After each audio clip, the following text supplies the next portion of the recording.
नमस्ते, मैं हूं सागर कुंडीर और आप देख रहे हैं पॉइंट टू पॉइंट। राम के नाम पर राजनीति करने वाली बीजेपी अब भगवान राम के अस्तित्व को नकार रही है। भारत और श्रीलंका के बीच समुद्र पर बने कथित राम सेतु के मुद्दे पर गुरुवार को राज्यसभा में चर्चा हुई। केंद्र सरकार की ओर से केंद्रीय मंत्री जितेंद्र सिंह ने जवाब दिया। उन्होंने कहा कि राम सेतु के मुद्दे पर अभी तक स्पष्ट रूप से कोई सबूत नहीं मिले हैं। दरअसल हरियाणा से निर्दलीय सांसद कार्तिकेय शर्मा ने राज्यसभा में पूछा था कि सरकार हमारे गौरवशाली इतिहास को लेकर कोई साइंटिफिक रिसर्च कर रही है या फिर नहीं। पहले आप उनका ये सवाल सुनिए। Sir, I would like to ask the Honorable Minister whether the present government is making any efforts for conducting scientific assessment of our glorious past, history and historical facts of India from the Vedic period to the present day and introducing it into the curriculum. Kartikeya Sharma के सवाल का जवाब केंद्र सरकार की ओर से केंद्रीय मंत्री जितेंद्र सिंह ने दिया। अब आप सरकार का जवाब सुनिए।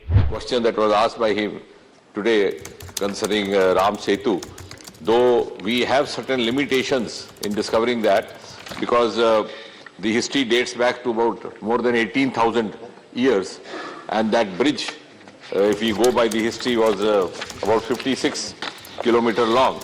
But yes, to some extent through space technology we have been able to discover species in islands, some kind of limestone shoals, which of course can't be accurately said to be remnants or parts of a bridge, but they have certain amount of continuity in location, through which some surmises can be drawn.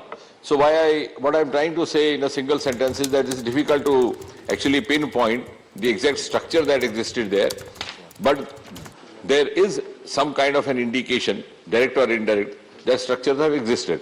And we have also tried to conduct similar kind of exercises with respect to the ancient Dwarka city.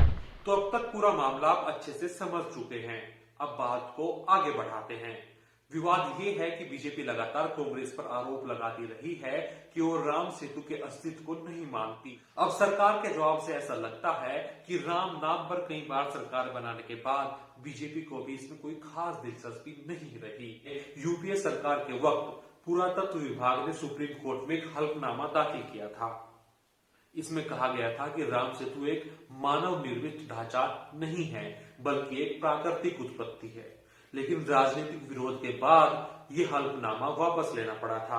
मामला supreme court में एक दशक से भी ज्यादा से लंबित है और इस मामले पर सुनवाई रुकी हुई है। इस हल्फनामे पर विरोध करने वाली वो बीजेपी ही थी जो आज संसद में कह रही है कि राम सेतु से जुड़ा कोई सबूत अभी तक नहीं मिल पाया है। आपका राम सेतु पर क्या विचार है, क्या राय है, हमें जरूर बताएं। नमस्कार।